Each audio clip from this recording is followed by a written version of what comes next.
हरतालिका तीज के दिन फुलेरे का दर्शन करें। फुलेरा किस तरह से बनाया जाता है, इसी पत्ती लगाना चाहिए, कैसा फूल, हमको ये प्रश्न कल यहाँ से जाने के बाद आ चुका था सीहोर के ऑफिस में। और उसके बाद हमने पंडितों को कहा था कि एक फुलेरा तैयार कर कर रखें और उस फुलेरे का दर्शन सभी को लाइव कराएं, जिससे घर पर या मंदिर में आप शिव जी की जब आराधना करें तो उसके ऊपर फुलेरा बंधा होना चाहिए। जैसे ये शिवलिंग आपने बनाया बालू रेत का, मिट्टी का, जो शिवलिंग का निर्माण करा है, उस शिवलिंग का निर्माण करने के बाद में आपके मध्य में जब आप शिवलिंग बनाते हो घर के अंदर हॉल में या मंदिर में, तो ऊपर कोई कुंडी वगैरह लगी हो, पंखा लगा हो, उस पे से रस्सी बांध कर लेकर आकर इस फुलेरे को इस तरह से शिव जी के ऊपर लटकाया जाता है। इसको फुलेरा कहते हैं। ये भगवान शंकर का अखंड सौभाग्य देने का फुलेरा होता है, जिसको माता पार्वती जी, उमा, कात्यायनी देवियों ने इसका स्मरण किया। एक गोल होता है,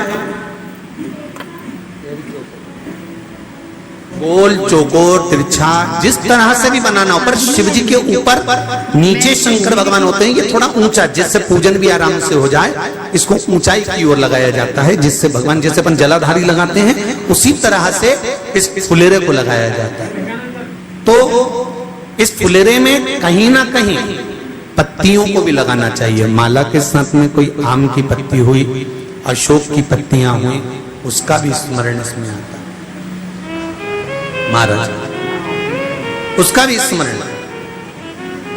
जैसे भगवान देवाधिदेव महादेव का शिवलिंग का जब दर्शन हो गए सबको फुलेरा का, अरे जम के तो बोलो, हो गए ना। और जितने लोग आस्था पर सुन रहे हैं, जितने लोग फेसबुक यूट्यूब पर सुन रहे हैं, अगर आपके स्मरण में फुलेरा नहीं हो तो उसका दर्शन अवश्य करिएगा। शिव मंदिर में अगर जलाधारी भी लगी हुई है तो जलाधारी से फूल बांधकर नीचे की ओर लटकाना चाहिए, पर लटकाना चाहिए, फुलेरा बनाना चाहिए।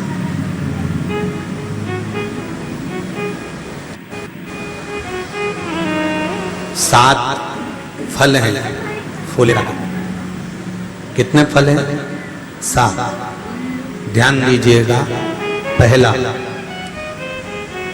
फुलेरा जो नारी व्रत करती आती है और व्रत कर्म उसका चलता रहता है, उस व्रत कर्म के अंतर्गत मान लो किसी कारणवश बीमारी में, कोई कमी के अंतर, कोई सूतक सावड़ के अंतर्गत अगर नारी पूजन नहीं कर पाती है, पूजन नहीं कर पाई और उसने केवल फुलेरे का दर्शन ही कर लिया, अपने पलंग पर पड़ी पड़ी भी फुलेरे का दर्शन कर लिया है, तो नारी को हरतालिका तीज के व्रत का फल प्राप्त हो जाता है। 7 फल हैं भगवान शंकर के हरतालिका तीज के फुलेरे का। पहला फल व्रत का मूल। दूसरा,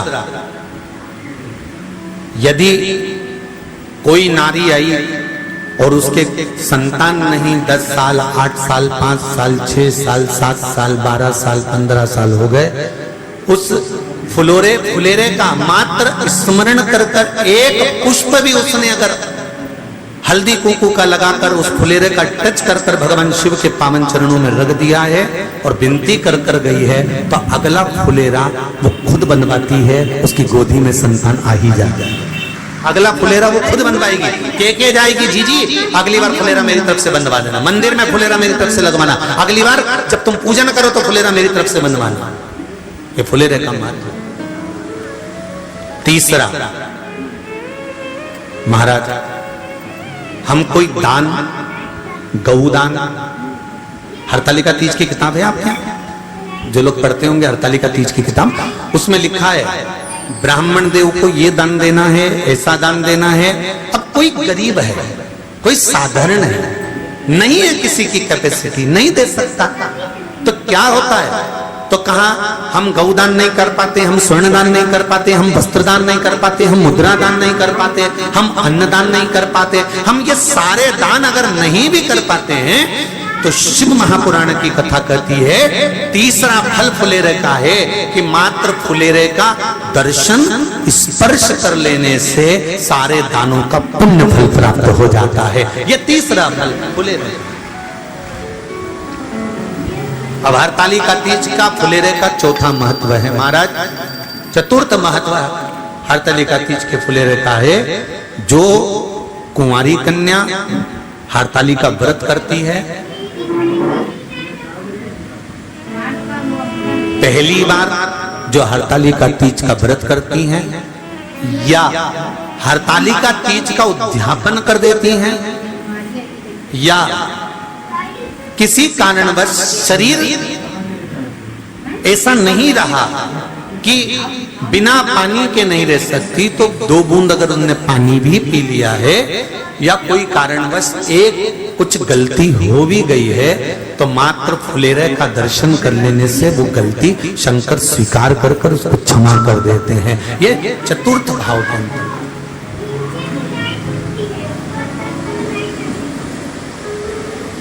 फुलेरे का अगला वर्णन करा गया महाराज शिव तत्व की ओर, शंकर भगवान की ओर। हम ना काशी जा सकते हैं, हम ना सोमनाथ जा सकते हैं, हम ना किसी स्थान पर जाकर एकांत में भगवान शंकर का स्मरण कर सकते हैं।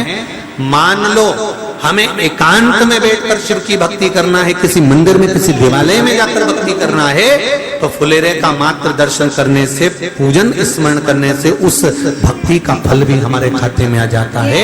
और फिर अगला आखिरी का जो वर्णन किया गया है वो कहा गया कि पार्वती मैया गुफा में जाकर भगवान का भजन करती थी, शिव का स्मरण करती थी और फिर अपनी सहेलियों के साथ बैठकर शंकर का स्मरण करा, जिसका फल पार्वती को मिला। तो कहा हम ना किसी गुफा में प्रवेश कर सकते हैं, ना हम किसी गुफा में या जंगल में जा सकते हैं।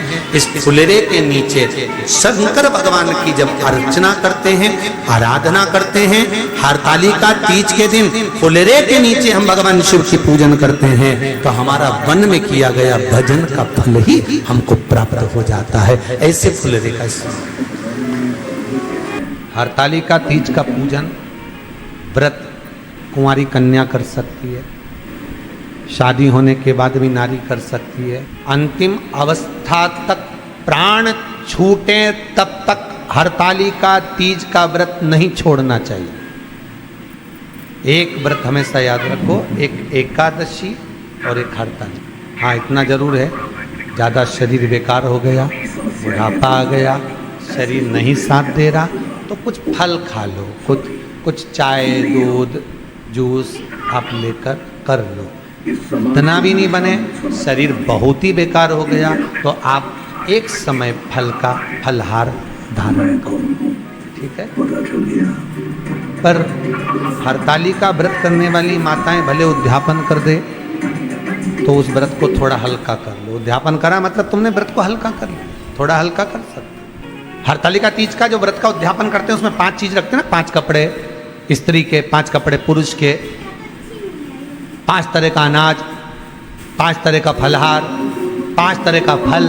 तो 5 तरह का जो फल रखाता है हरतालिका तीज के उद्यापन में, दुनिया के लोग उस 5 तरह के फल को केला गिन ले, पपीता गिन ले, मौसम्बी गिन ले और अनार गिन ले, संतरा गिन ले, सब कुछ गिन लेते हैं, पर उस 5 तरह के फल में धतूरे को नहीं गिनते। पर शिव कथा में वर्णन आता है, हरतालिका तीज के उद्यापन में लिखा हुआ है सबसे पहले 5 फल अगर गिनना है तो उसमें पहले धतूरे को, क्योंकि शंकर को वो प्रिय होता है, शंकर उसको स्वीकार कर लेता है। और धतूरा शंकर भगवान को क्यों चढ़ाया जाता है उसका प्रसंग आपको पहले भी कहा, आज फिर कहते हैं। धतूरा जब हम भगवान शंकर को समर्पित करते हैं तो हमारा कोई कार्य अटक रहा होता है, जिस कार्य को बार बार एग्जाम में बैठे हो, बार बार परेशान हो रहा है, बार बार इंटरव्यू देने जा रहे हो, नहीं हो रहा, एक बार धतूरे को हृदय से भगवान को प्रेम से, करुणा सागर मेरे शंकर को दिल से एक बार वो धतूरा भगवान से विनती कर कर उसको चढ़ाओ तो सही,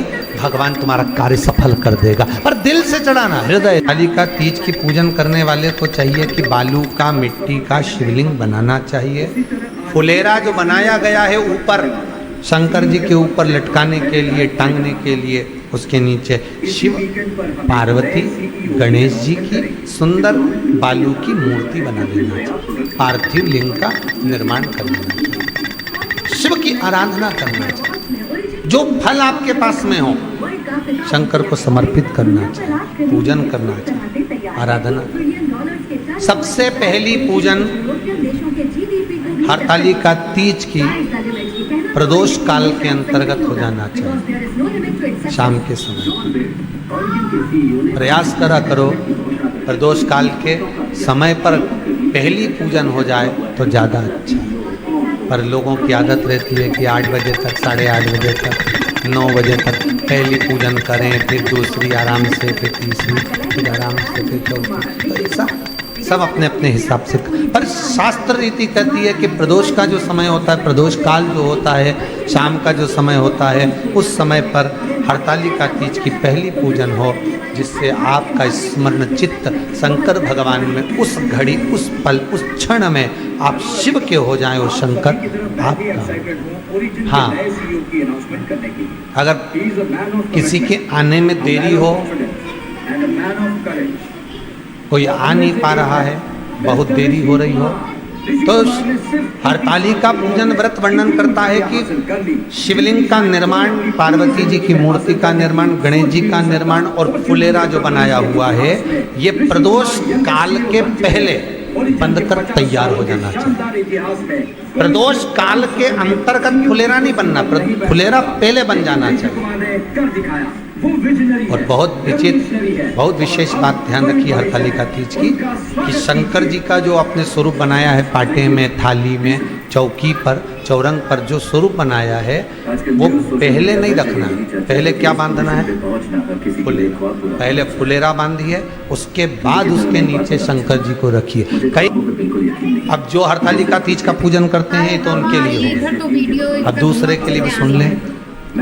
जो नारी हरतालिका तीज का पूजन नहीं करती, व्रत नहीं करती, साधना नहीं करती, उसके लिए भी कहा गया कि आप अगर ये व्रत नहीं करते हो तो एक कार्य जरूर करना, कहीं पर फुलेरा बंधा हो, हरतालिका की पूजन हो रही हो, 5 मिनट 10 मिनट निकालकर अपने आसपास के किसी पौधे में से पत्तियां लेकर या पुष्प लेकर, 5 वृक्ष की पत्ती या 5 वृक्ष के पुष्प लेकर शंकर भगवान को जब पूजन हो रही हो, 5 मिनट माताएं जब पूजन कर रही हों, तब आप भी उस पुष्प को, उस पत्तियों को शंकर को समर्पित कर सकते हो। ये नहीं चढ़ा सकते तो 5 फल नहीं चढ़ा सकते तो 5 कुछ भी पुष्प आदि का आप शिव को समर्पित करें। पर क्यों चढ़ाया जाता है, किस लिए चढ़ाना चाहिए? तो कहा कन्या स्त्री अगर मान लो हरतालिका का व्रत नहीं करती, पूजन नहीं करती, आराधना नहीं करती, तो वो कन्या, वो नारी, वो स्त्री, वो पुरुष कार्य तो बहुत करेगा, दुकान भी 4 चलाएगा, व्यापार भी बढ़ाएगा, पर संपदा को जोड़ नहीं पाएगा। 1 रुपये कमाएगा, 1.25 रुपये खर्च वाला काम चलेगा। हस्त नक्षत्र में जो तृतीया पड़ती है, हस्त नक्षत्र के अंतर्गत जो तृतीया का महत्व कहा गया है, वो संपदा को बढ़ाती है, मनोकामना को पूर्ण करती है। इस चक्र के अंतर्गत जो तृतीया आती है, वो मनोकामना को पूर्ण कर कर चली जाती है। इसलिए शिव की आराधना के लिए प्रथम